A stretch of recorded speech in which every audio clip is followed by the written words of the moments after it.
Hi again, it's time for another episode of the Talkingbass podcast. Today's guest is the amazing Cody Wright. Cody is an incredible player with virtuoso chops and a great funk groove, all made possible with his great picking technique. Cody made a name for himself with the Jonathan Scales Fourchestra, and you might have also seen him work alongside guitar sensation Eric Gales. As well as his super sideman work, Cody has also become an internet sensation with his great looping improvisations and computer game covers. From blues to funk and beyond, Cody is super entertaining and groovy as hell. Today also sees the introduction of a new addition to the Talkingbass team, with O Reilly taking the reins as interviewer. Ellen is a professional bass player and singer, and you might know her from her columns and interviews for Bass Player magazine. Ellen's also a stand-up comedian with a great bubbly personality. So please give her a warm welcome, and let's get into some bass talk with the amazing Cody Wright. Hear ye.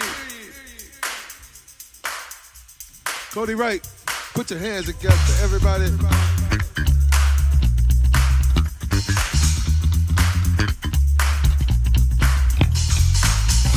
Mark Material. Yeah.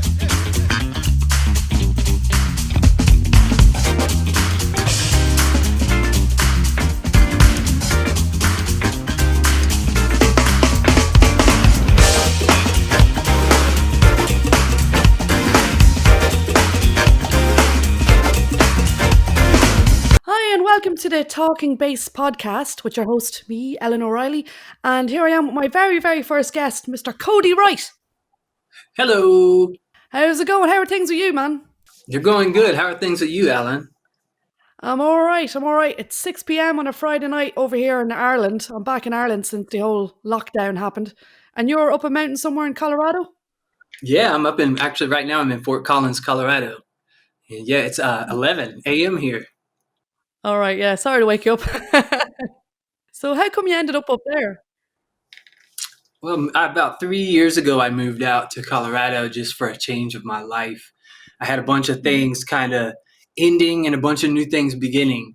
And so I was kind of going towards the new things, sort of left my life behind in North Carolina for the time being then, and came on out here and pursued a relationship and other things. But, I'm not connected to the music scene as much out here as I was in North Carolina. So I've been doing just more on my own, playing and stuff, and videos and things. Yeah, actually, would this be your second solo album now, yeah? No, this is my first still. Oh, your first? So this is still a bass only a mother could love? Yeah, that was the original title, exactly, yeah. Right, I'm gonna call it Star Festival now. Star? Why? Because I like the name. My friend Sean Smith came up with that name about 10 years ago, and I asked him if I could use it, and he graciously let me use it, and I thought it was a really cool name. I'm just a fan of like the romanticized image and idea of stars and moons and stuff, like as you'd see in cartoons and whatnot. Mm-hmm. Just like, if you watch Ren and Stimpy and there's a scene where they're like zooming out of their house and you can see the moon and stars. Like that type of stuff kind of tripped me out in a funny way, and like it's connected to musical inspiration. So that was something that I always adored. All right, cool. And what can we expect on the album? Like, what sort of vibe is it? Well, it starts off. It has a lot of moments of electronic drums in it, and it also has moments of acoustic drums in it. And there's only one unaccompanied piece on it where I'm just solo bass. But I got several different people doing the electronic drums, and I have just one guy doing the acoustic drums, and that was my friend Chaz Ray from North Carolina, like my longtime collaborator with Jonathan Scales and stuff. We had a video a while back that got into the millions of views, just us two jamming out in my friend's apartment in Chicago. What's that called on YouTube so we can check it out? I think it's called Bass and Drum Creative Grooving with Cody Wright and Ray Shink. Class. Okay, definitely going to check that out. I was having a listening to the Jonathan Scales Fourchestra. It's absolutely brilliant. Yeah, that was the band that I took up bass to join, because I got told, man, you're coming along too late trying to play the style of guitar you're playing, man. There's too many great players. Just look on YouTube. You got to do something different. People who had names in the industry were telling me things like that. And so that coincided with, I heard about this really unique band in Asheville with steel drums doing jazz fusion. If you call it that, it's like its own style of music. It's Jonathan's own type of music anyway. But it was something different. But I had to play the bass to join the band. So it was grueling and crazy and really heartbreaking, but I did it. Here I am, a bass player.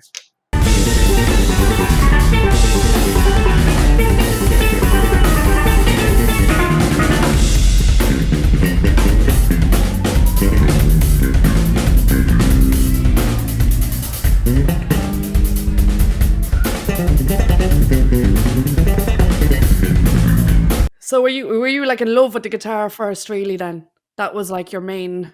Yeah, and I had put an extraordinary amount of time into it, and then to just step back and feel like I was like 7 years behind on an instrument. No, definitely not. You made it your own, like, and so that's the whole transition we're playing with a pick. Then it was. Yeah, exactly. That was, I kept that, and of course, literally everyone said don't do it.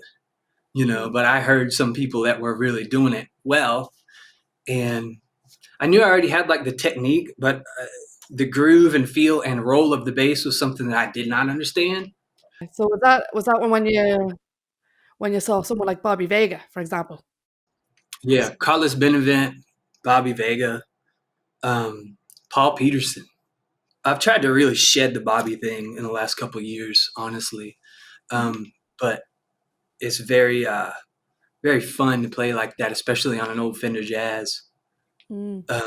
Yeah, Paul too. Paul's groove. I got to hang out with him at his studio, and he was like doing some looper stuff with the pick, and his groove, man, is just exceptional. And Carlos Benevent also, just as more of a composer and kind of a free thinker on the instrument,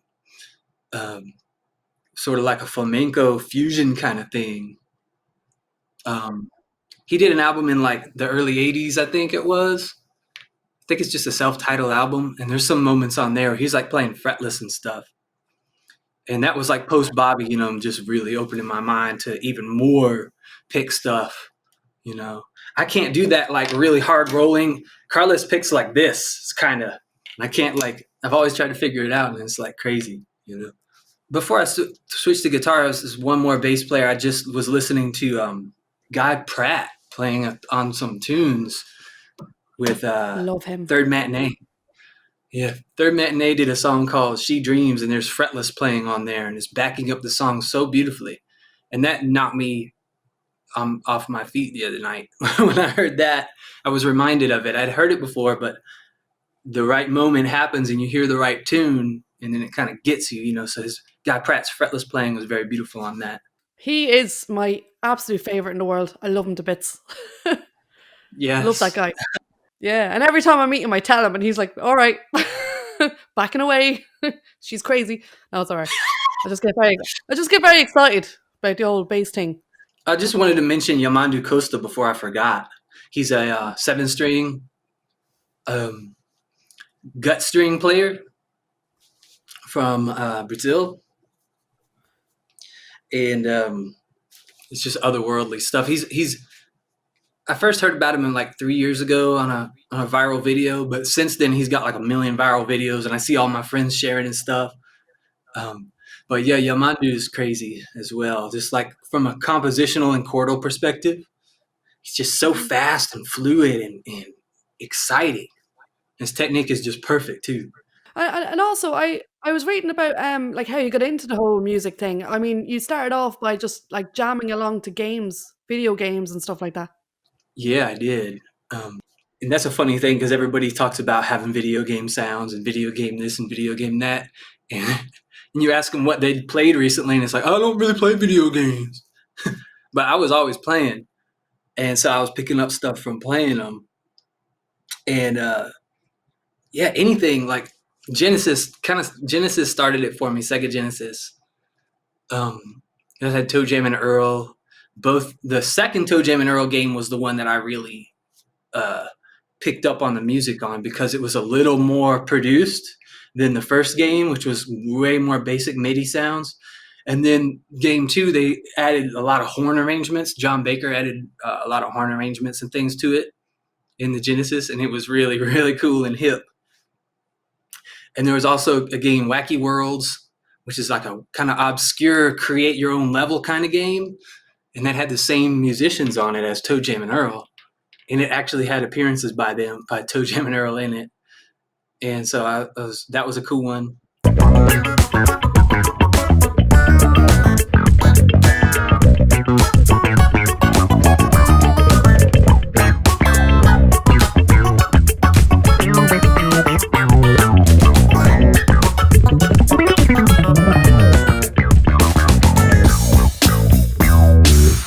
When you were jamming along with it, like what were you doing? Were you trying to do it as like a 2-hand tap thing or solo over, or what was it?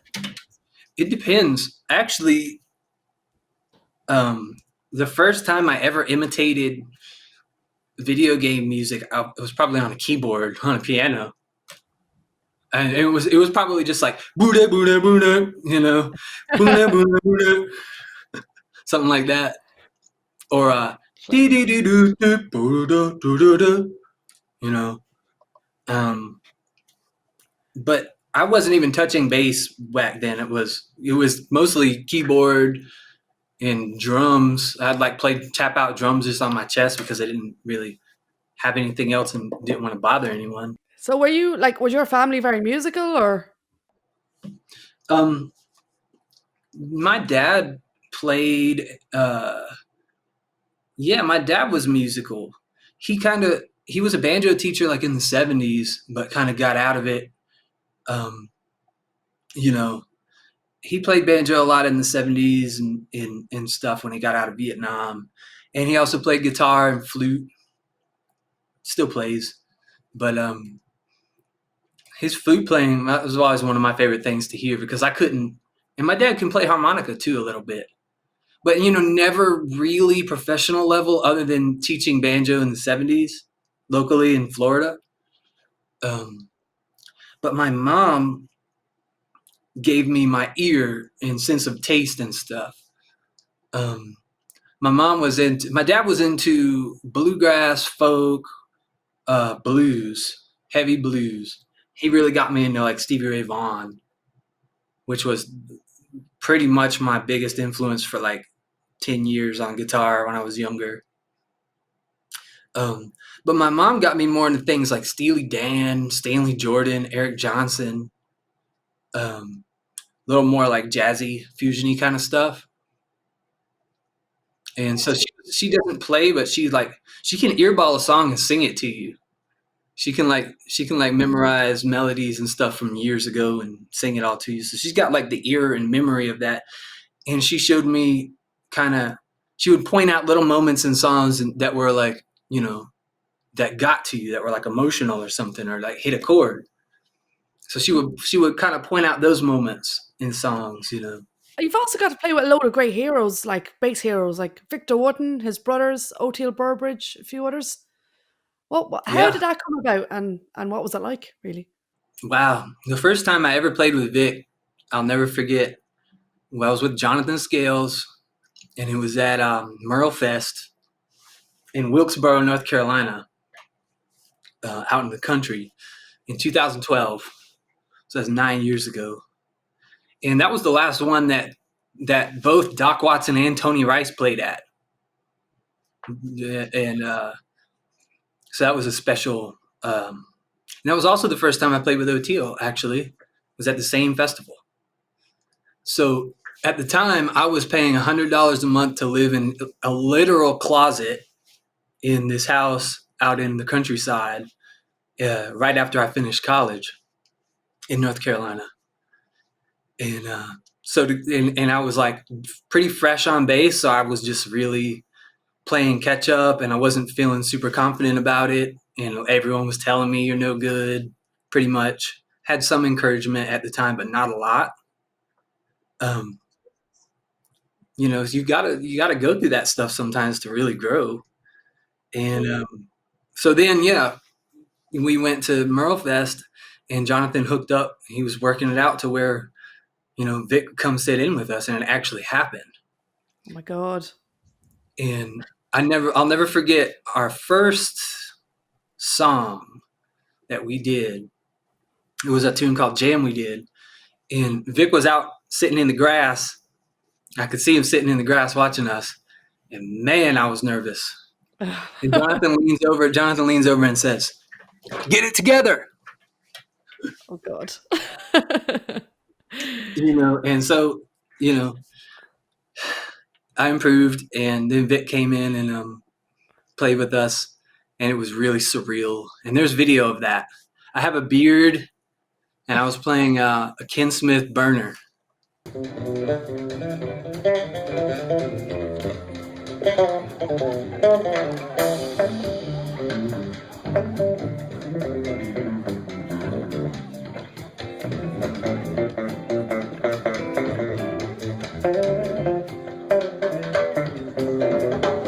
What was that like? I mean, when he joined you on stage, what was that like after Jonathan shouts at you? You know, were you all? Did you tighten up, or were you okay? Yeah, I tightened up. It was no big deal that he said that. I was like, I deserved it. So it was good that he did that. And yeah, I tightened up, and everything was cool. And yeah, he came up, and it was just super humbling. He was just like equal. It wasn't like you had this superstar with you. It was like one of us. Like, okay, what do I do? Where do I go? Where do you want me? Is that the right wedge? Really team player, beautiful attitude. We just had a blast. We got to trade fours on kind of a bluegrassy kind of tune. Amazing. And yeah, amazing, Yeah, he is a lovely man. Absolutely. I interviewed him before for Bass Player magazine, lovely guy. And all his brothers were there. So you played with the brothers as well? Like Reggie and the whole lot? Yeah, I have played with them at Third and Lindsley. Actually, played with Reggie. Oh man, that was a trip. Reggie's almost as big of an influence on me as Vic, especially with tapping. Like if you, for me, when I really would dig past all the fuzz tone distortion stuff into some of the more clean tone stuff Reggie was doing, like on Bass Day 98, that's super inspirational to me with the arpeggiated chords, but just the way he was breaking up the chords is just different. Jonathan and us went to Third and Lindsley one night. I think it was in like 2013 or something. Third and Lindsley Club in Nashville. And I straight told Reggie, I was like, I learned some of your solo from Bass Day 98. And he was busy, and I just kind of walked to the edge of the stage and said that, shook his hand and stuff. And that was before they started. But then like a couple hours later, I think they were like wrapping up or something. And I believe I had played with them and just did a blues or something by that point. I just got off stage and I'm kind of packing up and like walking away. And then I heard Reggie say, "Let me hear Bass Day 98." Like that. And I was like, "What?" So I turned around and he's like handing me his white Squier guitar, the legendary Squier. And he's like wanting to hear me play his little thing. And so I did it. And he gave me a couple little tips, change it to a minor 7 there instead of just a regular minor, stuff like that. And that was really special to get to play that guitar. It's like the lowest action on a guitar I've ever felt. Just because you mentioned action, my head's going this way. And I want to ask you about, like, how is your bass set up for how you play? I like really low action. This is not my number one. This is one of my 5 strings. I played this with Sean Wright and some other folks on Vic Firth jams a couple years ago. I got this one like, it's manageable. A lot of people would say that's super low, but it's not like my main number one Zon. It's a little beefier. So you have it like so low that it's just about, it could start buzzing. Not this one. One of my tests I do is like, I'll strum the strings and I'll pull on the head a little bit. And if it really starts to buzz quick, that means my action is like nice and low. But if you have to pull it back for it to start buzzing when you do that, then that means, you got a little more relief. So this one has a little more relief on it. It's come from playing electric guitar for 14 years before I played bass, 8 hours a day. And I always had my action like really as low as I could get it. I would do that same thing when I was living in the country as a kid. I kind of taught myself how to do setups. And so I do the same thing of strumming the strings and pulling on the headstop.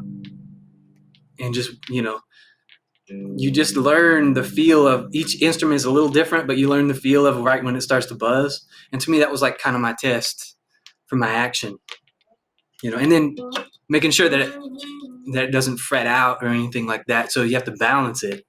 All right. And also, it's a great action to have for if you're doing two-hand tapping or anything like that. So yeah, that's really, nice and low. Yeah, this one's not as low as my other Zon, but it still works for tapping. why Zon in particular? What is it about Zon basses that you love? The first time I ever played one, it just felt right. Like it was what I was looking for. What's funny about that is the first one I ever played was an import model, Mosaic at NAMM 2014. And I went there as an artist with Smith. And I was always kind of struggling with the setups and everything before that. And I really wanted a Federa, obviously, but I'm living in a closet paying $100 a month and eating rice and beans every night. So that was kind of out of the question. So I found this Ken Smith burner for like $900 on Talkingbass that I scraped to get. So that was my main bass for a while. And then I got lucky and found a set of Federa lane pour pickups and threw those in there. So then I was really happy about that for a long time. But I was always struggling, it never felt like I was connecting 100%. But then like I literally went to NAMM and played an import Mosaic. And I had just went to the Federa booth too. And so I came back from that. And I went to the Zon booth and played an import Mosaic, and it blew my mind. So then I was like, okay, I want to try one of the actual ones, So I asked and blew my mind. And long story short, I immediately went home and started making inventory of what I could sell to try to save up for one. And right then there was one on Talkingbass for like $17.50 or something at the time. And that ended up being my number one. But I had the only time I ever borrowed money. It was the guy I was renting my house with at the time generously made the offer that I could, I don't have to pay next month's rent, but then chip in a little extra for the next two, So with all that and with selling some stuff, I scraped together enough to get the Zon off Talkingbass. But then the guy pulled the listing. He was like, it's too nice. And that's when I really got crazy. So I messaged him. He was like, you know what? Yeah, I'll sell it to you. So I was like, yes. And that's how I got my first Zon. And it came in the mail used, but it was really clean, like new. But it was perfect setup, perfect intonation, perfect action. It didn't need anything. And it was in tune when I got it too. So I just knew then and that was it. And subsequently, I got inspired to work more and play more and practice more and do more and up my production and up my stuff and sound and everything. And so things started to just improve from there with my whole career. And Joe Zahn proved to be really awesome and nice and supportive. And he received me into the fold very well. And then how did you get hooked up with TC Electronics? How did that happen? TC, well, I was walking around NAMM with a bass with the Zons just strapped on me. And I see this big crowd gathered around this guy just killing it on the bass. And I look closer and it was Uriah Duffy killing it. Huge crowd at TC. And I'm walking by with my bass on, like clapping and stuff. And all of a sudden I see him going, come here. Like that. So I just went up there and we jammed, and then he just like got off the stage and it's just me all of a sudden. And Wow. Yeah, then after that I met Morton, who was working for them at the time, and we hit it off. So that's kind of how that happened. Class. And what kind of what's your rig like? Your backline? Is it Vanderclay? Well, no, Ampeg. Ampeg. All right. Yeah, just right before all the virus hit, I switched to Ampeg. So I never got a chance to tour with them or anything like that. And why Ampeg? Oh, it's always been a dream, really. I'm a huge fan of the more modern sounds of the other amps and things like Vanderclay and stuff. Amazing. But Ampeg I always like the idea of running more modern basses through a more vintagey kind of tonal thing. Mm-hmm. Yeah. And so that's kind of what it is, that's what I always knew it would be that way. And I've recently, gotten into a little more of the vintage jazz and P-bass thing. So those mate well together too.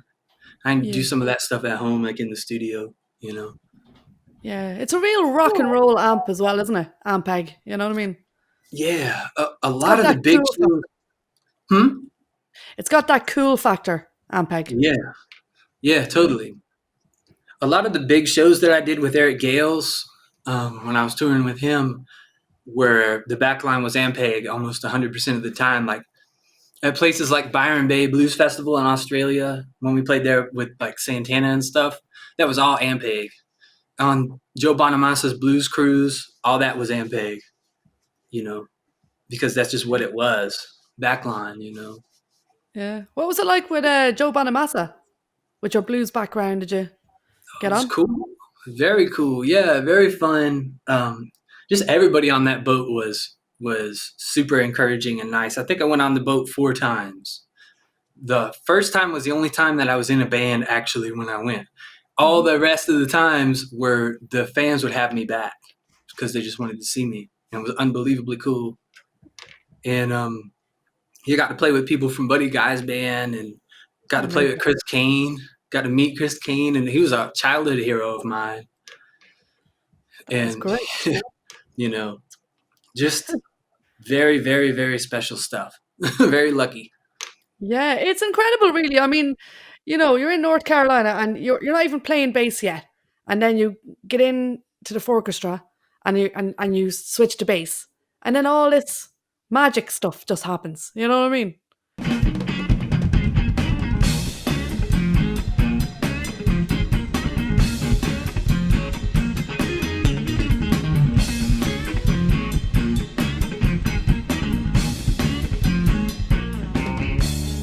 Yeah, it was all built off of some people build that kind of thing off of different attributes. But for me, my attribute was just improving and practicing and playing. Some people it's networking and emails and connecting and connecting the dots. But for me, it was just like practicing and playing and practicing to a looper and working up to the point where the ideas developed so much that I wanted to share them. I just wanted to record them and put them out. And that's when I started doing videos and stuff. And so that coincided with helping. And I was inspired to play because I had a better sounding bass and better feeling bass, and I could actually express myself on it, So, like, how would you use the looper in terms of practicing? Like, how would you build it up? There's a couple different things I would do. Really, in the early days, I'd take Fourchestra songs. Like I remember practicing, we recorded an album in 2012 or 13. It's my first time ever going into the studio with a band to do an album. But before each tracking day, if I knew I had a bass solo in one of the songs, I would just sit there and loop the progression for hours and hours and hours and just play over it. And also something that I would do back then was just take a drone note pick a key and just start pedaling a note and loop that. And then just experiment. It's kind of like they call it massaging the notes, just experiment with what works. And what's that been like, being someone who's renowned as a plague player, suddenly trying to, get your head around fingerstyle? Is it kind of like back to the beginning again? Or Yeah, pretty. It was. I'm coming along, but it's very. It's been years now. I've done it on a couple videos and things. The thing is I can't. Is there's so much development with the pick compared to the fingers. Like I can just do so much more. It's like why should I even try sometimes? But it's very satisfying to play fingerstyle because it is totally different. Yeah, and a different sound. And absolutely. I just got this. I have my guitar nail on my middle finger here that I use for like chicken picking on guitar. Right. But it makes it a little lopsided on the bass. Kind of clicks, one clicks and the other doesn't. Oh yeah. Yeah. But you can work around that. Yeah. And what kind of plex do you use then? What kind of picks do I use? Yeah. I have these Dunlop, my signature ones. And they're Ultex 0.88. So they're like thinner than you think. They still, they still are very durable and tonally flexible, Yeah. And why did you go for that triangular shape? Because if it's one of these, normal teardrop or whatever, when you're playing, it's going to move around, especially at shows and stuff. It's going to move around. So all of a sudden I'm over here and it's a whole different vibe. And I'm like, wait, why are my notes sounding different? It's because it moved. But with one with even corners, when it moves like that, you're even, you got the same corner. All right. And what kind of strings are you using then? Because a lot of times you think that if you're playing with a pick, maybe you'd want to take, a thicker gauge, or for two-hand tapping, you want a lighter gauge. If you've got a low action, you want a lighter gauge. So what kind of gauge are you going for? What strings are you using? Well, on my main Zon, I do use a custom gauge that's 35 to 95.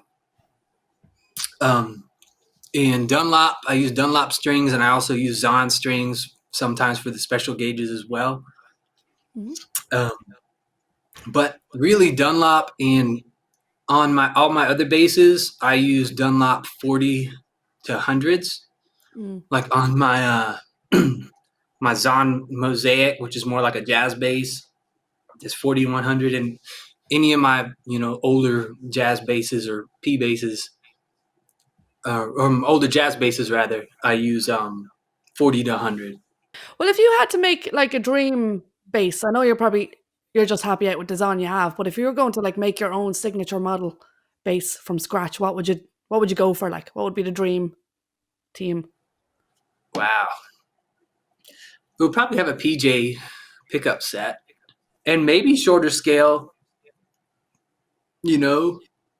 possibly shorter scale, just coming from the guitar thing, I actually have one that Joe's working on in his shop that he's had for a while, which is a 32-inch Sonus 4-string, and it looks a lot like, my main one, but it's got it's a set neck on the back instead of a bolt-on. So it definitely, you can tell, and it's 2 J pickups, 2 J Bartolinis, and you can tell the difference with the set neck thing.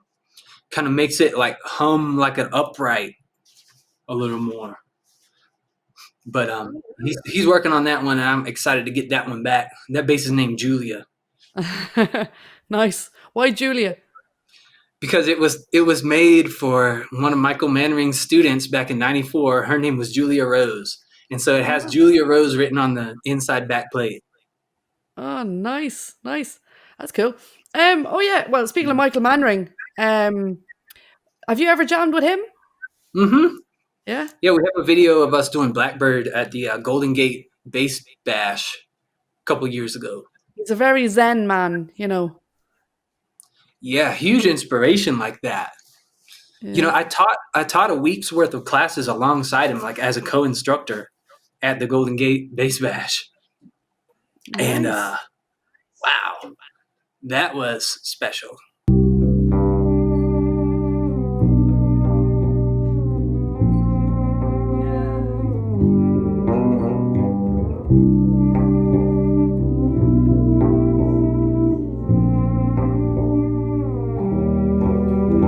Tell us about some of your duets that you've done. I know you've played with, Victor Wooten, Michael Mannering, Bobby Vega. I'd say, as of right now, my favorite thing that I've ever done, especially that's been on video, was the Vic Firth jams with Steve Smith. You know, we didn't rehearse at all. The band leader missed his flight, or his flight got canceled or something.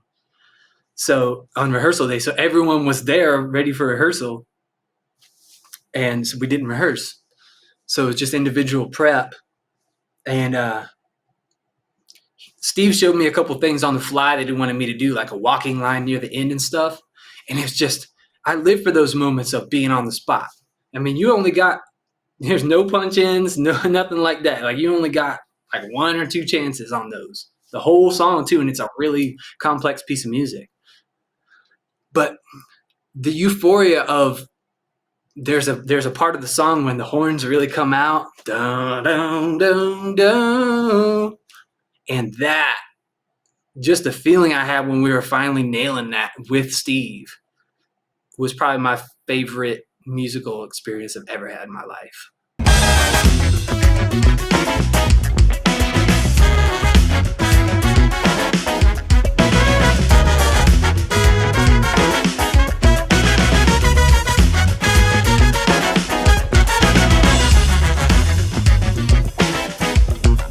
Right, well, time's almost up, so I'm going to ask for a cheeky tip. What advice would you give, to young bass players who have switched from guitar to bass and they're playing with a plec, and all their friends are telling them to not play with a plec? What would you say?